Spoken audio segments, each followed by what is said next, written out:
ઘણા લોકોને દૂધીનું શાક બિલકુલ નથી ભાવતું, પણ આજે આપણે ઘરમાં જ ઉપલબ્ધ સામગ્રીનો ઉપયોગ કરીને પંજાબી શાકને ભૂલાવી દે તેવું દૂધી કોફતાનું શાક બનાવીશું. આ શાક પરોઠા સાથે ખાવાની મજા પડે તેવું ટેસ્ટી બને છે. તો વિડીયોને સ્કીપ કર્યા વિના એન્ડ સુધી અવશ્ય જોજો. રેસીપી પસંદ આવે તો તેને લાઇક અને શેર કરવાનું ન ભૂલશો. 3 થી 4 વ્યક્તિને સર્વ કરી શકાય તેટલું શાક બનાવવા માટે મેં 300 ગ્રામ સરસ તાજી અને કૂણી દૂધીને પાણીથી સરખી રીતે ધોઈને લીધી છે. હવે પોટેટો પીલર વડે તેના ઉપર રહેલી છાલ કાઢી લઈશું. જ્યારે પણ તમે માર્કેટમાંથી દૂધી ખરીદો ત્યારે તે આ રીતની ફ્રેશ અને કૂણી લેશો તો તેમાંથી કોઈ પણ વાનગી બનાવશો તો તે વધુ સારી બનશે. હવે નાના છેદવાળી છીણી વડે દૂધીને છીણી લઈશું. દૂધીનો ઉપયોગ કરતાં પહેલાં તેને સહેજ ચાખી લેવી, કારણ કે ઘણીવાર તે કડવી પણ નીકળતી હોય છે. હવે તૈયાર કરેલા દૂધીના છીણને આ રીતે હાથમાં લઈ તેમાંથી બધો જ રસ નીચોવી લઈશું.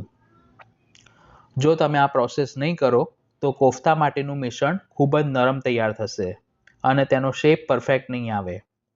આ દૂધીના રસને ફેંકી નથી દેવાનો, આગળ ગ્રેવી બનાવતી વખતે તેનો ઉપયોગ કરીશું. દૂધીના છીણને એક બાઉલમાં કાઢી તેમાં સ્વાદ પ્રમાણે મીઠું, અડધી ચમચી હળદર પાવડર, અડધી ચમચી લાલ મરચું પાવડર અને 1 ચમચી ધાણા જીરું પાવડર ઉમેરીશું. તેની સાથે તીખાશ માટે 1 ચમચી આદુ મરચાંની પેસ્ટ, 5 ચમચી જેટલી હિંગ અને અડધી ચમચી અજમાને આ રીતે હાથેથી ક્રશ કરીને ઉમેરીશું, જેથી તેની ફ્લેવર ખૂબ સરસ આવશે. મસાલાનું માપ બધું જ મેં નીચે ડિસ્ક્રિપ્શન બોક્સમાં આપ્યું છે. મસાલાને દૂધીના છીણની સાથે મિક્સ કર્યા પછી મેં આ ચણાનો લોટ એટલે કે બેસન લીધો છે. બધું બેસન એક સાથે ન ઉમેરવું, કારણ કે દૂધીમાં પણ થોડું ઘણું મોઇશ્ચર રહેલું હશે, એટલે અત્યારે મેં અડધો કપ બેસન ઉમેર્યું છે. તેની સાથે 1/4 કપ બારીક સમારેલી કોથમીર ઉમેરી બધું જ સરખું મિક્સ કરી લઈશું. જો તમે કોફતા બનાવતી વખતે બેસનનો ઉપયોગ જરૂરિયાત કરતાં વધુ કરશો તો કોફતા પ્રમાણમાં કડક તૈયાર થશે.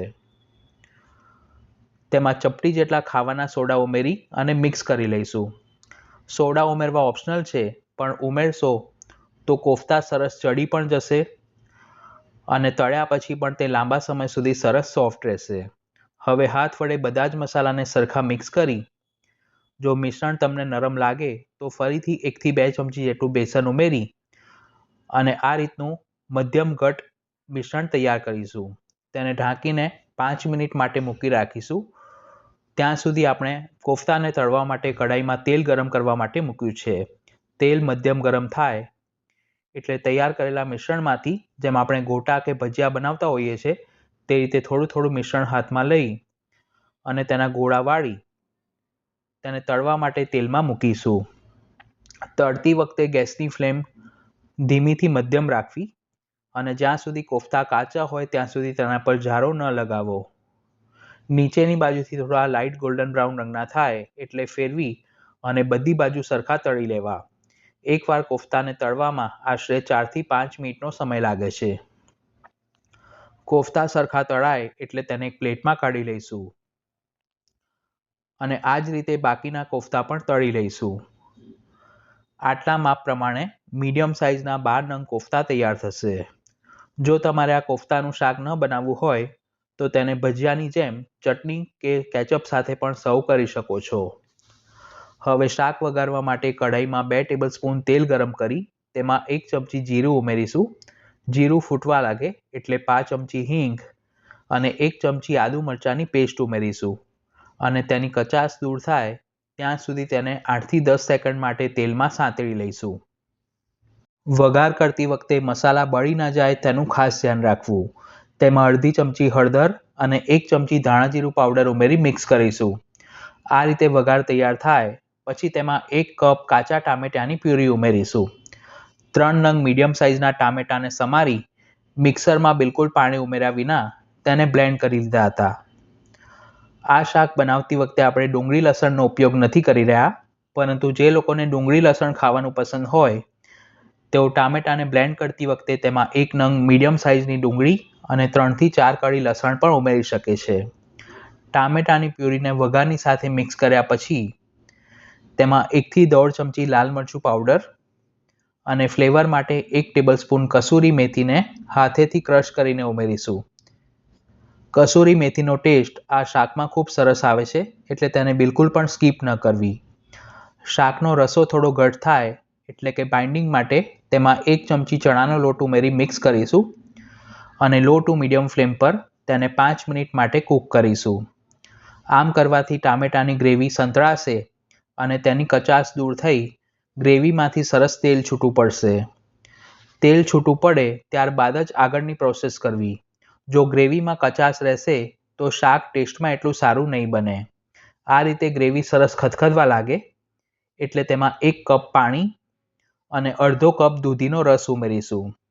દૂધીને છીણ્યા પછી આપણે તેને નીચોવી લીધી હતી, એટલે તેમાંથી જે રસ નીકળ્યો હતો તે આપણે ઉમેરી દેવાનો છે. આ શાક જેમ રૂમ ટેમ્પરેચર પર ઠંડુ થશે તેમ તેની કન્સિસ્ટન્સી પહેલાં કરતાં વધુ ઘટ થશે. આ સ્ટેજ પર તેમાં ફ્લેવર માટે 1/4 ટીસ્પૂન ઘરે બનાવેલો પંજાબી ગરમ મસાલો, સ્વાદ પ્રમાણે મીઠું અને 1 ટેબલસ્પૂન કોથમીર ઉમેરી બધું જ સરખું મિક્સ કરી તેને ઢાંકીને 2 થી 3 મિનિટ માટે કૂક કરીશું. જેથી આપણે જે પાણી ઉમેર્યું છે તેમાં બધા જ મસાલા સરખા ભળી જશે અને તે આ રીતે ઉકળવા લાગશે. આ સ્ટેજ પર આપણે જે દૂધીના કોફતા તળીને રાખ્યા હતા તે બધા જ તેમાં ઉમેરી દઈશું. જો તમે ગ્રેવીની કન્સિસ્ટન્સી પહેલેથી ઘટ રાખશો તો કોફતા ઉમેર્યા પછી શાક વધુ પડતું ઘટ થઈ જાય છે. એટલે શાકનો રસો અથવા તો ગ્રેવી પહેલાં પાતળી રાખવી, પછી કોફતા ઉમેરી તેને ઢાંકીને 5 થી 7 મિનિટ માટે સ્લો ટુ મીડિયમ ફ્લેમ પર કૂક કરવું. જેથી કોફતા પણ સરસ સોફ્ટ થઈ જશે અને તેમાં મસાલા પણ સરખા ભળી જશે. આ શાક બનાવવામાં 20 થી 25 મિનિટ જેટલો સમય લાગે છે. હવે એક કોફતું તમને તોડીને ચેક કરીને બતાવું તો તમે જોઈ શકો છો કે તે અંદરથી કેટલું સોફ્ટ બન્યું છે. તો જોતાં જ ખાવાનું મન થઈ જાય તેવું ગરમા ગરમ દૂધી કોફતાનું શાક બનીને તૈયાર છે. તેને ઘઉંના લોટના પડવાળા પરોઠા સાથે સર્વ કરીશું અને પછી તેને કોથમીરથી ગાર્નિશ કરીશું. તો એકનું એક દૂધીનું શાક ખાઈને કંટાળ્યા હો તો આ રેસીપી ઘરે જરૂર ટ્રાય કરજો. વિડીયો પસંદ આવી હોય તો તેને લાઇક અને શેર કરવાનું ન ભૂલશો. ચેનલ પર પહેલી વાર આવ્યા હો તો તેને સબસ્ક્રાઇબ કરી બાજુમાં આપેલા બેલ આઇકોન પર ક્લિક કરજો. ફરી મળીશું એક ઉપયોગી રેસીપી સાથે. ધન્યવાદ.